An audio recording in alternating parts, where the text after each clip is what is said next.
Չես սիրահարվել այդ շոուի ընթացքում։ Մի քիչ համակրանք եղել էր եւ վերջ։ Ում հանդեպ։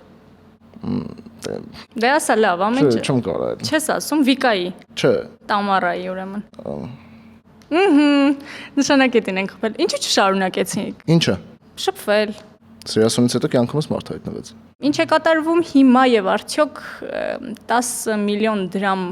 ունեցող փեսացուի սիրտը այլևս զբաղված է եւ մեծ դիտողների շանսեր չունել։ Չգիտեմ ինչպես պատասխանել։ Կողքից չէ, բայց ինչ որ տեղերում հələ մի քիչ կա։ Դե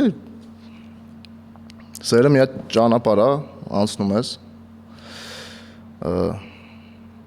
Ուրիշ մարդու ճանաչելու, ինքդ քեզ ճանաչելու ճանապարհ է, որի վերջը կամ պարտադիր չի միասին ավարտվի։ Կամ էլ գուցե մինչ այդ ոնց որ Աստծուն չենք խնդրել մեկս մյուսի մասին կամ հարցրել